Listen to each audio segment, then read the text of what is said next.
kuma ne fa ne ba an kanunbagaw an lajɛbagaw an lamɛnbagaw an b'aw fo ka wale ɲuman dɔn aw ka yecogo ɲuman na an ka ni émission mandi n'an filɛ kɛnɛ kan émission yɛlɛ waati aw sɔgɔlen don aw ka téléso mandi la n'o ye Mali kunnafoni point TV chaque lundi n'an ka émission n'ale bɛ bila à partir de 18h a bɛ bɔ Alafiya TV fana la à partir de 18h aw kana ɲina comédienne b'an bolo ani comédien b'an bolo n b'a dɔn bi kɔni u bɛ taa tugu dɔ la olu bɛna yɛlɛ surtout aw b'a dɔn olu ye min ni min yan u yɛrɛ bɛna n'u yɛrɛ présenter a ma se ne yɛrɛ ka kuma n'u y'u présenter aw yɛrɛ bɛna n'a faamuya a ma daminɛ jɔnni na ne Tafima tanti ne b'a fɔ mɔgɔ tɔw ma tanti n Tafima tanti n tɛ se ka f'i ma sa ko tanti ne y'a fɔ dɔrɔn n tɛ se o bon aw yɛrɛ k'a lajɛ sa a kan ka fɔ tanti ou a man ka fɔ tanti kana siran na parce que e yɛrɛ b'a dɔn nin ye kɔrɔkɛ ye kana siran voilà aw fila bɛɛ ye ne den de ye waaw ne de kan ka daminɛ fɔlɔ a bɛ daminɛ bakunkɔrɔba de la n denmuso ne jigira ne de la n denmuso i tɔgɔ n'i jamu fɔ pour que mɔgɔw ka faamuya sɔrɔ ko la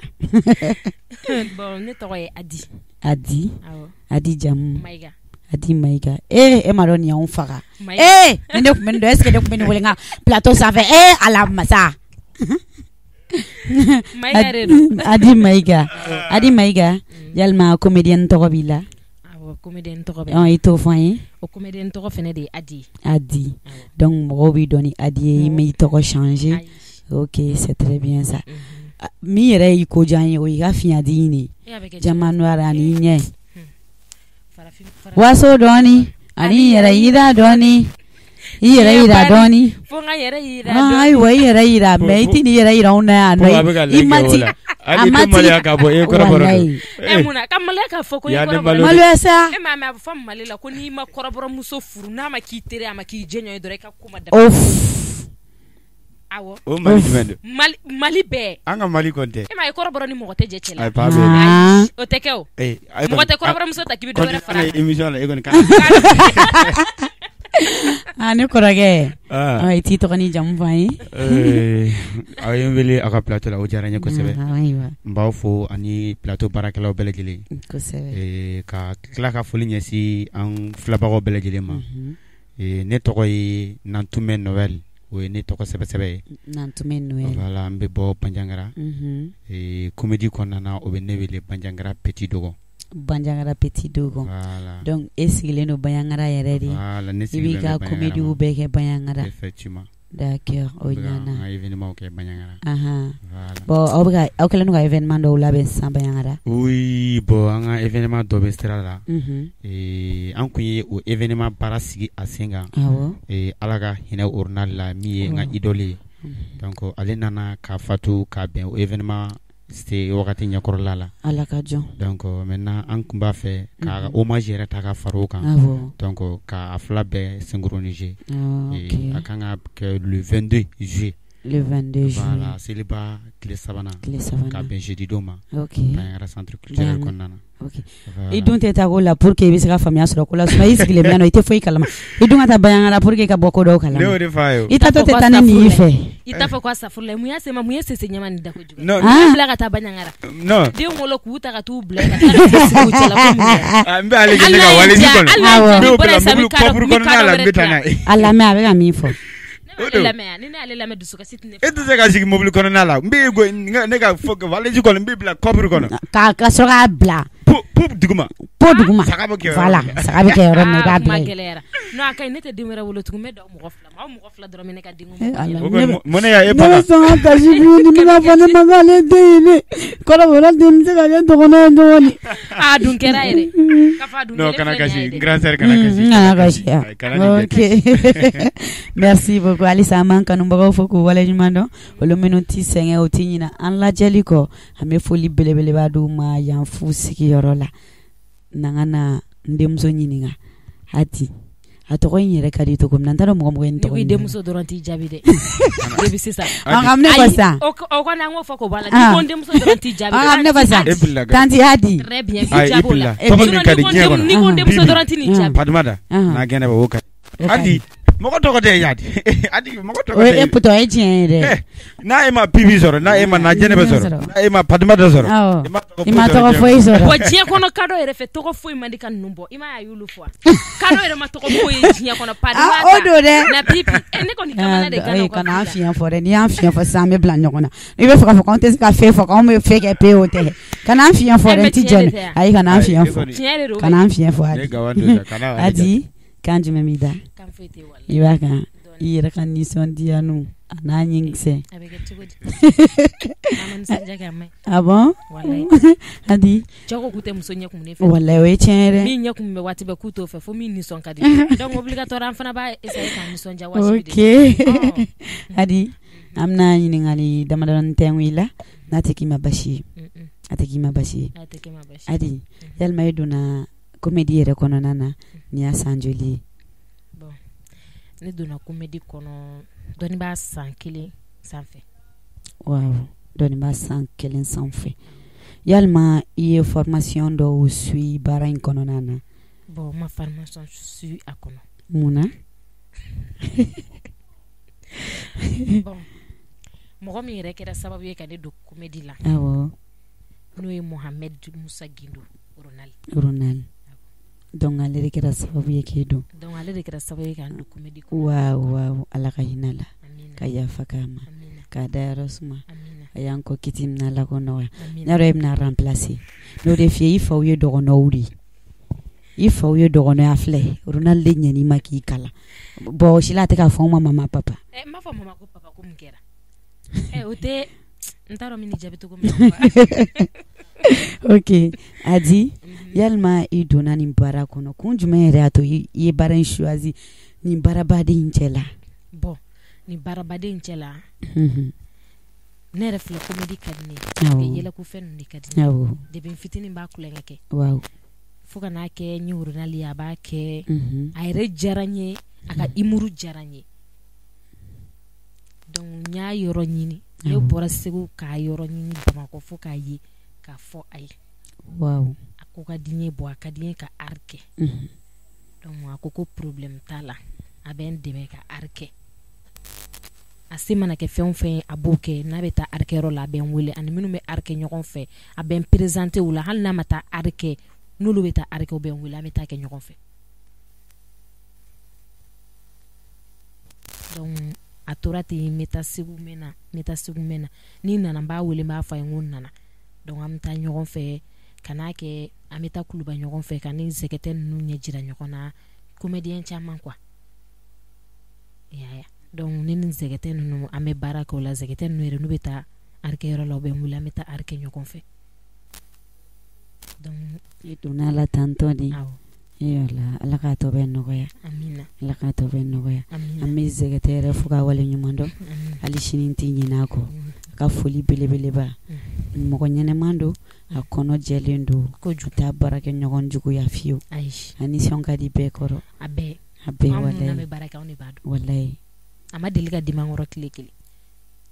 mɔgɔ min don b'a dɔn trop an ka foli belebeleba bɛ yan nɔ mais ne b'a fɛ zɛgɛtɛ yɛrɛ de ka na ne ka plateau sanfɛ ne dɛsɛlen don ka zɛgɛtɛ sama ka na plateau in sanfɛ a bɛ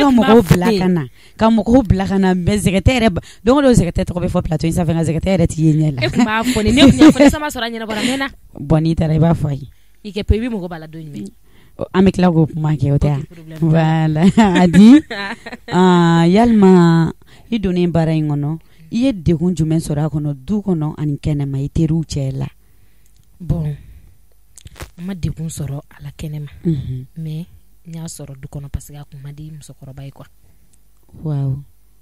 a kun man di musokɔrɔba ye parce que ne nana n y'a fɔ Ronald ye ka don a la Ronald ko problème t'a la ko yala ko ni somɔgɔw bɛnna a la wa n y'a fɔ musokɔrɔba ye n ko musokɔrɔba ma sɔn donc a ko k'a kɔni ka d'a ye n'a ka di ne ye a ka d'ale ye ka ne dɛmɛ mais a tɛ fɛ n ka don a la fo musokɔrɔba ka jɛ ni a ye fɔlɔ donc n k'a fɔ musokɔrɔba ye n k'a nɛgɛ n'a sɔnna min na an b'a kɛ ɲɔgɔn fɛ problème fosi t'a la donc n segira ka taa Segu la bon an yɛrɛ tɛ Segu an bɛ Segu région de kɔnɔ Masina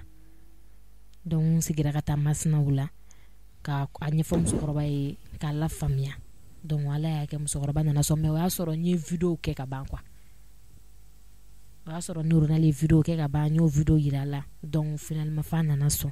donc a sɔnna min kɛ n ka sɔrɔ k'a fɔ Ronald ɲɛna sinon n'o tɛ ne ma gɛlɛya foyi sɔrɔ n ka art kɔnɔ fɔlɔ. Mɔgɔ caman bɛ baara in kɛ mɔgɔ lankolon baara de o de b'a kɛ k'an baw k'a faamuya. Mɔgɔ lankolon baara mɔgɔ caman b'a kɛ o ye mais a fana bɛ an bɛ mɔgɔw ladɛmɛ quoi. Dɔ de bɛ kɛ mɔgɔ lankolon ye dɔ bɛ kɛ mɔgɔ ɲɛnama ye sinon n'an bɛɛ jɛra ka kɛ mɔgɔ ɲɛnama ye Mali yɛrɛ tɛ dilan donc fo dɔ k'a yɛrɛ kɛ lagalakatɔ ye dɔ k'a yɛrɛ kɛ mɔgɔ ɲɛnama ye diɲɛlatigɛ yɛrɛ o di ni min y'a kɛ mɔgɔ lankolon baara minnu b'a kɛ anw b'a kɛ mɔgɔ lankolon baara ye donc a ka di anw ye ni mɔgɔ min bɛ min miiri i b'o miiri sinon min ka di ye i b'o de kɛ diɲɛlatigɛ yɛrɛ kɔnɔ wa ni Ala yɛrɛ ko k'i bɛ min kɛ i tɛ sa ni m'o kɛ. Tiɲɛ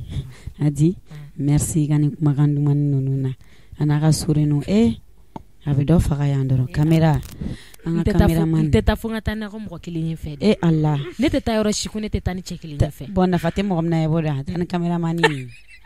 parce que a kɛlen don ka ne nin tellement que a kɛlen don ka ne nin de i tatɔ taa n'a ye. Bon n bɛ taa ni cameraman ye i yɛrɛ hakili bɛ mɔgɔ min na n bɛ tila ka taa n'o fana ka fara ayi i tɛ taa n'o ye dɛ mun na hakili tɛ mɔgɔ si la yan hakili tɛ mɔgɔ i tɛ taa ni mɔgɔ si la cameraman o ta dɔrɔn i ka taa ɲɛci t'ale de la yan nɔ ni ale taara ne yɛrɛ b'a fɔ alhamdulilahi rabbil alamin. Ok n y'a mɛn problème t'a la ni ne taara ni cameraman ye cameraman wɛrɛ bɛ yan nɔ ayi cameraman foyi tɛ sɔn a tɛ yan e t'a kalama ko ne ni cameraman bolo de bɛ ɲɔgɔn bolo i t'o kalama f'i k'i ka cameraman bila ka taa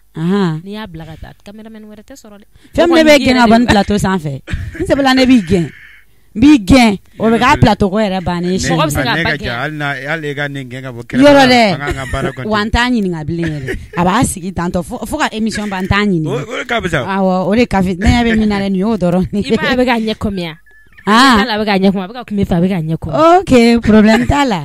e tɛ ɲininka yan bilen e ka ɲininkali bannen ni plateau in sanfɛ e bɛ t'i ta i ka ɲininkali tɔ i bɛ t'o kɛ kɛnɛma c'est mieux n'a ka cameraman ka taa kɛnɛma voilà petit dogon Bayangara petit dogon kan jumɛn b'i da kan bati Bayangarakaw kan popote aw la ne yɛrɛ kun bɛna taa Bayangaraw mais a fɔra ne na ko sira ma ɲi dɛ o de la ne yɛrɛ ye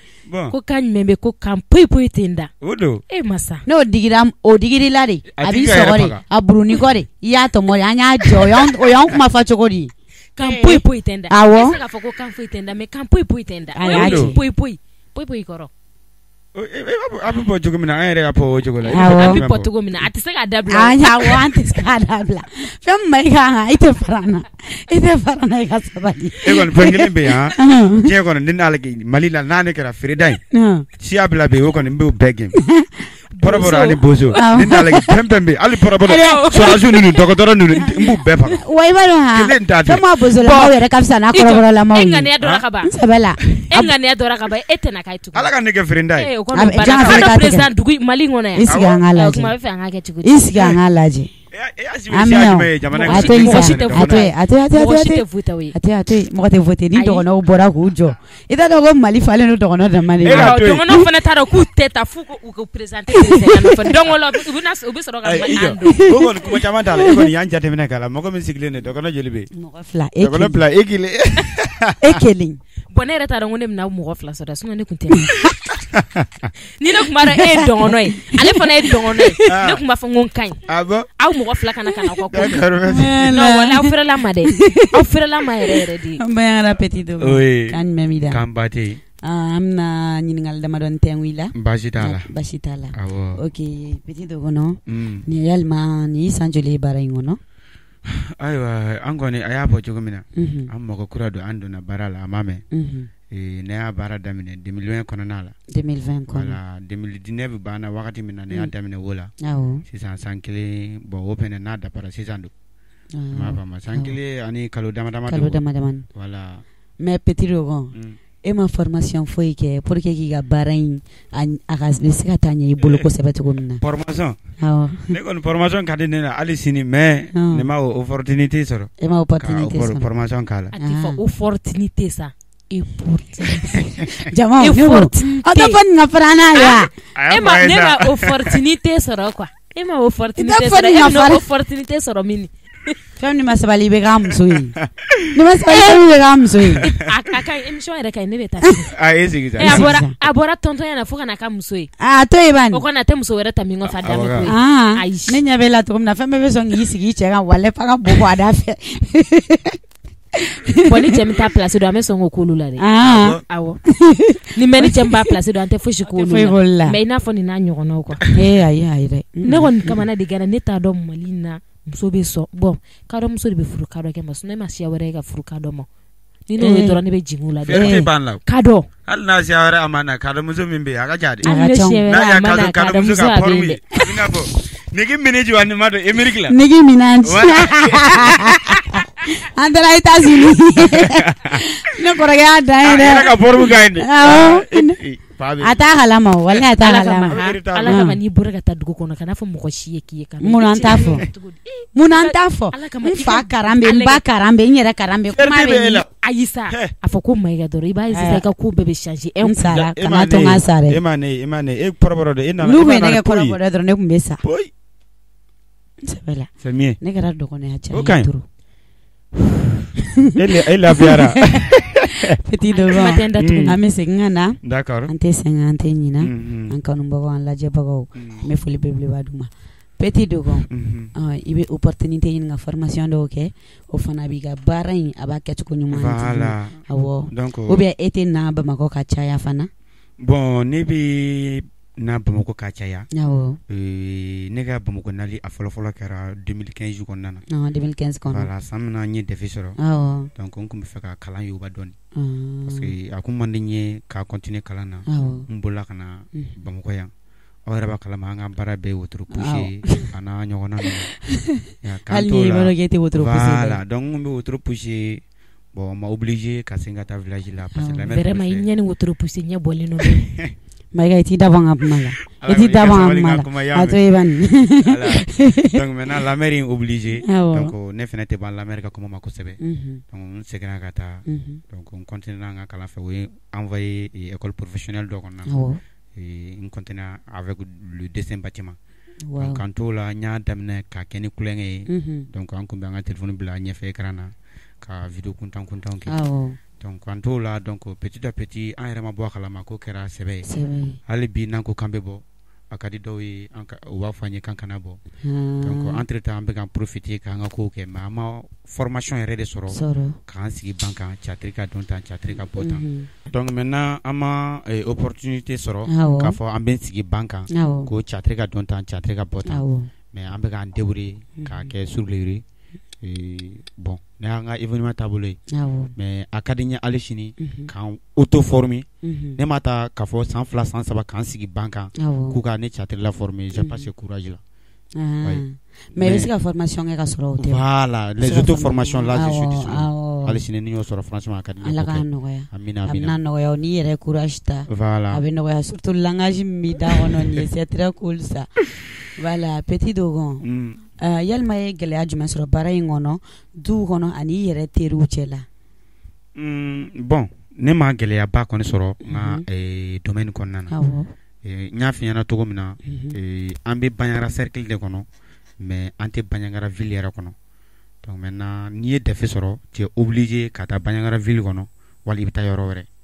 donc maintenant an y'an ka défi sɔrɔ village la o y'an orienté donc an taara Bandiagara ville kɔnɔna na donc les parents ne sont plus avec moi donc n bɛ taga segin de kɛ n ye n ka catiri daminɛ ka sɔrɔ parent t'a kalama après de u nana kalama n ka le père a yira k'a fɔ ko n tɛ mɔgɔ sɛbɛ baara ye bon a ma kɛ ni sɛbɛ ye k'a fɔ n k'a bila diyagoya mais a y'a fɔ ko n tɛ mɔgɔ sɛbɛ baara ye ko ne kɔni tiɲɛna ko du fait que ne donna duguba kɔnɔ ko ne tiɲɛna ko hali ni ne nana ka na kuma famille na grand frère ninnu hali grand sœur même père même mère ne nana n b'a fɔ tante n cɛ tu vois donc du fait que ne y'o daminɛ le père ko n b'a fɔ a tiɲɛna ko nin ye ne yɛrɛ ka ko bannen bɛɛ b'o de fɔ koyi donc maintenant la mère kɔni m'a opposé a ma foyi fɔ ko bon fɛn fɛn a kɔni bɛ to ka duwawu de kɛ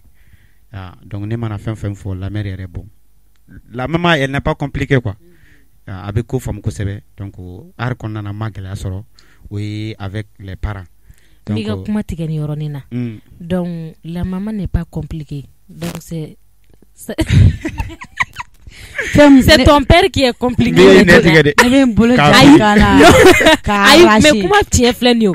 Aba compliqué l'intérêt, ça il faut de compliquer. Non, il n'est pas aussi compliqué. Il n'est pas aussi compliqué. Ayo de fo. Il te pas mananga me yekarode. Non. Donc avant qu'il kuma, il va. C'est ce que j'ai dit. Le papa a essayé k'a fɔ côté mɔgɔ sɛbɛ baara ye mais a ma opposé k'a fɔ n k'a bila yɛrɛ. Mais c'est qu'il n'est pas compliqué. S'il était aussi si compliqué, il allait dire qu'on a compliqué. Donc c'est ton père qui est compliqué. Non, toi aussi. Josan me fait comme il faut faire ngami. Ah voilà, c'est bien. Vraiment ame quand arracher ka boy ambio. Ikilala. Il m'a fallu de afane me do anja kono ube. OK, peut-être. Donc maintenant parents à côté, mi arrière côté, ne y'a jateminɛ an bɔra ala an bɛ ka taa jet la. Alissa amassé el niveau ma kuma te k'a fɔ avancer donc an tɛ se ka gɛlɛya ko kuma fɔ fɛn n'i bɛ fɛ ka o kɛ i ka carrière ye e mɔgɔ min y'a daminɛ ça ne vaut même pas des gens i tɛna se k'a fɔ ko n ye gɛlɛyaw ye tan n ye gɛlɛyaw ye tan donc an ye fɛn minnu kɛ comme gɛlɛya o ça fait partie du travail donc à part ça ma gɛlɛya bɛrɛ ye ka to village kɔnɔna na an bɛ segin ka na kɔfɛ dɔɔni Ronald ne y'a ka junior ye. Depuis que ne nga chatri damne ma damne kan foyi la ma damne togashi la nya damne Ronald ka stratégie no ye aka dokno ga bamanagan donc j'ai commencé avec ça et ne a damne ka nga vidéo chama bla réseaux sociaux kan plus de 60 vidéos ka so ne Ronald nya ma ken nani donc mago kumbe ne nyinga ko est-ce que iga idol contact bawche est-ce que avenyo kondo tu vois donc un moment Ronald kuntar RHM na watimina donc ne aga administrateur ga numéro ta no e ba chèque na ga numéro tu vois donc ni ba chèque wele bon il va kalama artiste nunu uteson et administrateur nunu uteson ka go artiste nya ira mo la direct la donc fin ni mo we chi mina mbo fo ba chèque aba fo journali donc salo non akira nyina ira konna 2021 konna quand j'étais à Bamako ni journali yoro nyini kata soro fo kalama akaso donc on sigira en kumana je me suis présenté. Donc ça c'est une fierté pour lui. Mali Konaya m'a fait junior artiste les comédiens, mais il n'y a pas un artiste, un comédien à Banyangara qui a les juniors plus que Ronald Chindo.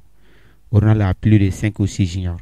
Donc non depuis sigre ma kuma nyere ma fa ni wallahi bile Ronald ko kuma yere mana fo drone ni stade ko mais dendo mais avec choco tu vois donc maintenant aira ka fo ko c'est une fierté pour lui. Donc a koni Ronald ma ladili kan ke fly ka nyashinema ama ke sabai ka nyashinema ay fenkle min foni barake ko barade mo mo ke fen fuite se ka mo ke fen ko bara wodi Ronald kan ladili kan imana ke mo ko sugo Ronald ba fi ika dusita ika barake et pourtant wodi kunye aka sirai donc maintenant ayo depuis que ayo kuma foni ne fene do faranga chesiri kan wala sa nga seka Ronald ka niveau atteint hali sisan mbo chesiri clen kan ngombe banyangara anga composition au le 21 je suis un candidat au BTD donc anga événement chaman organisé le banyangara mais on a tabe Ronald ka banikara je me suis déplacé al nistrama nana Ronald ka kilolomla saragala donc chini ni ala sona moi je vais retourner à Banyangara bide un kanga segi mais ni plateau kama nya annulé sini mena y retourner donc c'est ça mbala de ya rabbi ala ka Ronald ka daira suma ka yem fusa amani yayi ore ko bene bolo ka fi ronina OK o jaranye al sogolendo o ka teleso mandi la malikuna foli.tv émission mandi no yanga émission yele wati chaque lundi na lebebla à partir de 18h sur YouTube et sur la télé à la Fia TV au kananyina Mayamzo la jaman noir pato muzo la jaman abuga nanga tofo ay rebga ay tofo sur ne ma to les beautés africaines bon donc elle va me faire nous ya les nyetentena di amana bogata yoro no okay africaine yere wa do de la kan fane ma kaunto 8e na anga monsieur do surtout agogo femme africaine on est yelela ka kule ah mais je sais na fune karame abe ona ke jate femme africaine fe itaka monya hora de femme africaine yo msofi mancha ma belebele ma atengele yo non monsieur momenta ya faima et pourtant je dis mo fi mantul le be mo le ba ke mino di ma ko pour que voilà wala suna africaine ya kadi yetro c'est bien fallait aire anto yero nyimbola tɛ se ka falen dɛ. Ok, n'o problème t'a la i bɛ ɲina beauté africaine ni wolo sɛbɛn tɛ falen dɔrɔn. Bon ka wa ne bɛ to tan. Ne bɛ fɛ e ka taa turu kelen kɛ Banɲagara la. Wallahi oye ni se bɛ falen. Ala kama kuma fɔ ka ɲɛ sa ne bɛ pɛ e bɛ pɛ cogo di. Ne bɛ pɛ e bɛ mun pɛ. Sisan e bɛ kalama sisan i pakɛ yɛrɛ bɛ yen i bamuso bɛ yen yɛrɛ filɛ ni ne filɛ donc e ka wolo sɛbɛn an b'o yɛlɛma. Aw tɛ se ka kuma cogo changer n pakɛ. An tɛ se. I pakɛ ali. Pas tɛ ya. Ayi sa k'i da bɔ a la sa mɔgɔ yɛrɛ ta ne ka dɔ ne ma kuma. E k'i da bɔ a la bani. E yɛrɛ tɛ jate ka dɔ fɛ ne yɛrɛ nana ne ma filɛ ka ne ma dɔn k'a fɔ ko ka dɔ yɛrɛ don. Ne ya. Ayi ale de ko e kɔni tɛ sa. Ne de ko ne bɛ ka bɔ. E ta bɛ kɛnɛ kan sa. Ayi jumɛn bɛ kɛnɛ kan. E ta bɛ kɛnɛ kan. O ma a sɛbɛnlen bɛ ne flag bɛ yan. An ɲininka ko flagi. No fɛn mun ma an bɛ ko flagi bɛ yan ko flagi. Flagi jɛnɛya bi kɛ fo ka nin ɲɛ yɛlɛ e ka na fara dɔgɔnɔ la n sɛbɛla i kana fara fɛn i bɛ furu dɔgɔnɔ ma. E t'a fɔ sa furu la. I bɛ furu dɔgɔ e tɛ ka fɔ ko. Mun ye sensen ɲɛma ni da ko juguya tɛ n'u y'o kɛ o t'o ɲɔgɔnna filakɛ dɛ. Pa bɛ la e bɛ dɔgɔnɔkɛ sɔrɔ i bɛ pan o la. E kana fɔ ko pa bɛ na sa. Ne ko bɛɛ ɲuman ye jama diɲɛ kɔnɔ. Fa b'e la e k'a fɔ ta fa bɛ e la o. I kana fɔ. ko dɔ bɛ dɔ de kuma an ka kare kɔnɔ atelier min kun tugulen don an ka so la wa a tun bɛ sigi atelier da de la a filɛ nin ka na 2000 de da ka dɔ fɛn fɛn b'an ka kare kɔnɔ k'u bɛɛ fara ɲɔgɔn kan ko ni min sera ka fɔ ko fali ko 2000 ko n'an ta ka taa n'a ye sisan anw minnu ka so tugulen don ko ayi k'anw t'a la dɛ n'o ko kuma ko danga de nk'an bɛɛ de ye dɔgɔnɔ donc an b'a la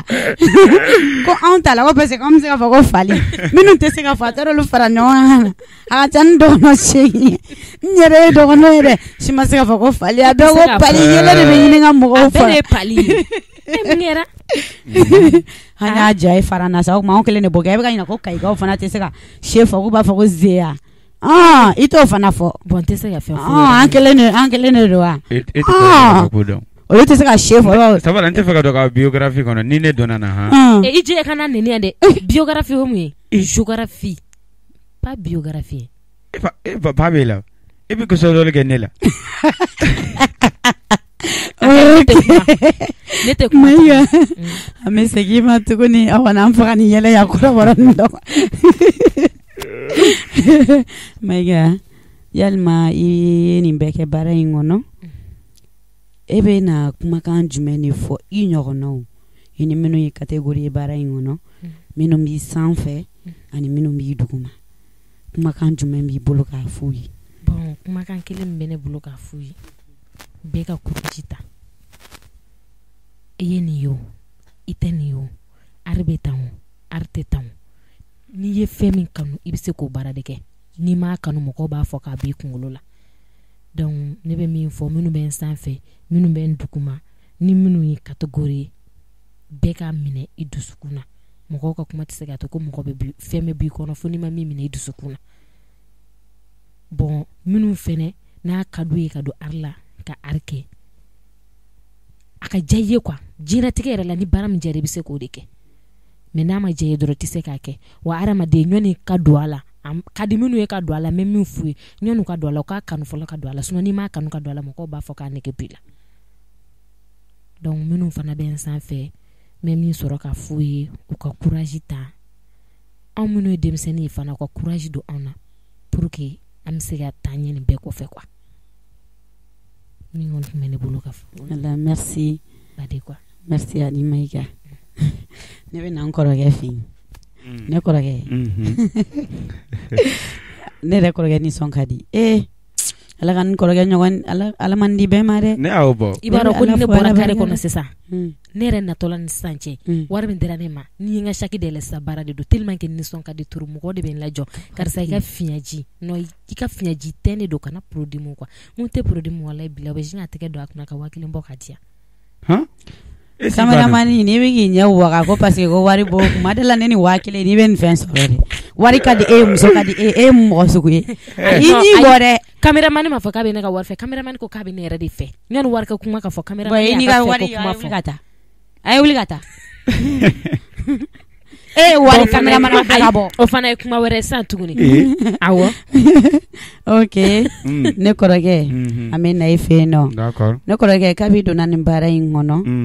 folikan jumɛn i bɛ se k'o lase i ɲɔgɔnnaw ani minnu b'i sanfɛ minnu fana b'i duguma bɛ folikan jumɛn ma n'i bɛ kuma ladilikan jumɛn fana d'u ma ka fara folikan in kan. D'accord, folikan wɛrɛ tɛ ne bolo ka ɲɛsin n kɔrɔkɛw ani n kanubagaw ni ka f'u ye baara kolon de tɛ diɲɛ kɔnɔ mɔgɔlankolon de bɛ yen i mana kɛ diɲɛ baara o baara la n'i mana i sɛbɛ don min na o de ye i ka baara ye donc fɛn kelen min don ni n bɔra ka fɔ cogo min na an bɛ wele bila an kɔrɔkɛw de ma hali sisan donc u kana ɲina u kana sɛgɛn ka an denmisɛnninw appuyer donc fɛn o fɛn hali ni min yɛrɛ faga appui ale fɛnba ye diɲɛ domaine bɛɛ lajɛlen kɔnɔna na a ka kɛ art ye a kana kɛ art ye i mana kɛ diɲɛ baara o baara la appui ka ɲi fɛn bɛɛ ma donc maintenant an minnu fɛnɛ n'u bɛ ka an appuyer o wagati la an kan ka dɔ fara an ka cɛsiri kan walasa yan u ka sɛgɛn an appuyer la an ka se ka yɛlɛ donc o b'a fɔ ko mɔgɔ min bɛ ka yɛlɛ yiri kan i bɛ se k'o tigilama de dɛmɛ a ka layɛlɛ mais min sigilen don wali min dalen don a ka gɛlɛn i ka se ka o tigilamaw layɛlɛ. Fo n'i y'o lawuli ka bɔ dilanma k'o sigi ka tila k'o jɔ sɔrɔ. Bon i b'a dɔn i mɔgɔ sugu min ye k'a dɔn. Ayisa walayi bɛɛ b'a kala e yɛrɛ b'o kalama ko kadɔ tɛ salibagatɔ ye. E b'o dɔn ko baraka de kadɔ bɛɛ b'o dɔn tiɲɛ wa nkalon mɔgɔ tɛ kuma u yɛrɛ b'a fɔ ma ko kadɔ ka sɔrɔ an ye dɔgɔnɔw de o yɛrɛ ye ko ye. Voilà très bien merci beaucoup. O yɛrɛ ye ko ye. Sisan kɔfɛ ne nana n'a y'a fɔ ne ma kadɔ. Titan kɔfɛ. N bɛ fɛn da e kan pour ka se a diɲɛ ma. Wuli k'i bɔ a kan. A bɛ fɔ dɔgɔnɔ de dɔgɔnɔ ni kadɔ o kelen don wa. K'a dɔn. E y'a ka ni ɲɛ yɛlɛma. Cameraman ala kama e kɔni caméra tigɛ n bɛ nin. E ala bi ka di. N bɛ baara siri e kan. Ne ko mun y'a to aw y'a to ni ninnu cameraman mun y'a to aw y'a to ni ninnu sigira plateau kelen sanfɛ. Ala n den sani ala yɛrɛ de y'o kɛ bi. I tɛ ala bɔ o la. Ala fo i ala barika. Ne yɛrɛ ko n den mɔgɔ n'i mɔden sigilen kɛnɛ kɛnɛ kan a tɛ se k'i sɛbɛ dɔn tuguni. A filɛ. Bon mɔdenya kulonkɛ dɔ a ye continuer n'a ye ala ka si d'aw ma san wɛrɛ fana a ka kulonkɛ kɛ. Amina. Ala ka si caman d'a ma. Amina. Voilà. Aw sɔgɔlen don aw ka téléso mandi la n'o ye Mali kunnafoli point TV émission yɛlɛ waati an tɛ sɛgɛn an tɛ ɲinɛ an kanubagaw an lajɛbagaw aw minnu b'aw ta aw sigiyɔrɔ la k'an lajɛ aw tɛ ɲinɛ k'an suit YouTube kan i n'a fɔ an ka téléso mandi fana n'o ye Alafiya TV an b'a fɔ aw ni ce aw ni baraji aw ka nin lajɛliko ɲuman ninnu na ayiwa an ma tila dɛ k'u bɛna na aw layɛlɛ walahi an de b'an to aw sigiyɔrɔ la fo k'aw layɛlɛ yɛlɛ o tɛ kɛ aw negela ye fiyewu petit dɔgɔnɔ Adi ma fille ma petite fille donc k'aw k'u layɛlɛ aw kanubagaw ko ten dɛ u y'o fɔ dɛ u y'a fɔ dɛ ne kɔrɔkɛ problème t'a la ok ne kɔrɔkɛ ko problème t'a la voilà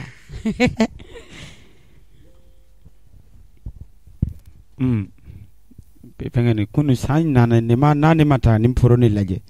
a ma ɲi dɛ ne ka taa poro ni lajɛ fɛn bɛɛ min kan ka k'a la yanni danni ka daminɛ n ka taa o ɲɛnabɔli k'a la ne yɛrɛ t'a dɔn n'a gɛrɛ bɛ taara n'i b'o minɛ ne m'a o dɔn i tɛ tobili kɛ teliya la n'a gɛrɛ bɛ bɛn ka tobili kɛ teliya la e ye nasɔngɔ de di yan jumɛn e ye nasɔngɔ de di ne ma ni ne bɛ tobili kɛ yan i ye wari min di ne ma sɔrɔ ne y'a don forfait la k'a kɛ n connecté n'a ye diɲɛ kɔnɔ pɛn kelen bɛ yen n'a e m'a wo ye i m'a faamu ne y'a nabolo min d'e ma e ka taa tulu san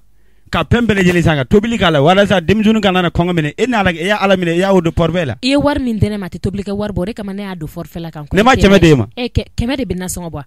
Cɛma tɛ nasɔngɔ bɔ. Kɛmɛ bɛ nasɔngɔ bɔ. E bɛ kɛmɛ sɔrɔ. E bɛ don ne y'a o kɛmɛ sɔrɔ cogo min na. I bɛ sɛbɛ kɛ n'i tɛ sɛbɛ kɛ i b'a to yen kɛmɛ ne y'a don 300 mun kan connecté n'a ye o nafa bɛ ne kan k'a fɔ ko n bɛ kɛmɛ minɛ ka taa n jɔ sugu kɔnɔ n bɛ taa jumɛn san n'o ye sugu kɔnɔ. Sisan kɔni yɛrɛ ka problème foyi b'o t'a la i bɛ fɛn fɛn min kɛ diɲɛ kɔnɔ i bɛ o kɛ i bɛ tobili k'a la i bɛ nana dumuni la midi fil n'a dumuni ma na baara a bɛ bolo ne bɛ baara da e ka tile kungo kɔnɔna mɔgɔ popo tɛ. Ok problème t'a la midi pile. Midi fil. I sigi sini ni ɲankuma b'a sɔrɔ i ma dumuni sɔrɔ k'a kɛ i m'a fɔ ko midi pile. N'a ne bɛ kuma i bɛ da minɛ i y'a faamu. K'an daminɛ ko mun kɛ. E ne don ne bɛ fɛn min fɔ i tɛ sɔn o la. Ne furukɛ e don e bɛ min kɛ o furukɛ baara ya. N'a kɛmɛ di ma i y'a o kɛmɛ don forfait la i bɛ tila ka fɛn wɛrɛ fɔ ne ma.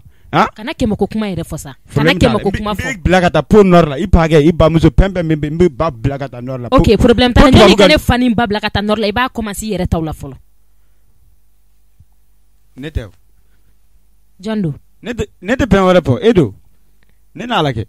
alhamdulillah ni sera kan bila ka tanga so abi jayen koni ni ta ki ni diun to pour ka sa iteza muna boni ma question wore ba dia me kla ka ta do forfela kan ko ok problème tala comme e mesure comme don be wo mandine la ere ibido ya pemen kala amanye na e pour que ya pendima na ate bolike ere be do paraka wala amisega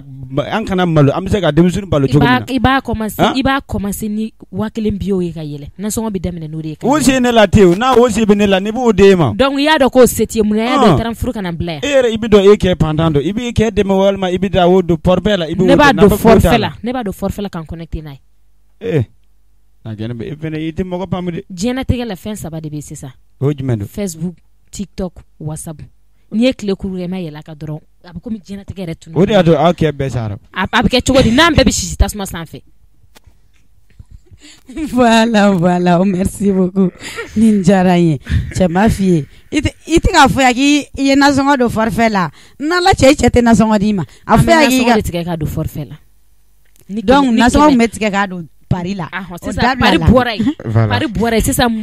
Comme il y a un sigi, surtout TikTok, oya beti. Oya ko beti. Iye bike ma connecté non. Idale me ke ba foko mo ko dikile no ba fekila. Ne terme so do be go asa fofana mi ka to fo plateau in sa fa fana comédienne ni. Ambe promotion e inala. Ni akuma wari soro ka farfesa. Nana ka moto soro. Aka passer abdore do farfela soro ka yela ko. Otake ala ka passer te mulo ka passer. Non, ma papa sera à téléphone. Non, faut qu'on le dise. Non, pour les jeunes filles, on comprend. Les femmes mariées, deux bolo. Et pardon, c'est tiché. Yani ika ich deme. Voilà ça. Au kanana malo.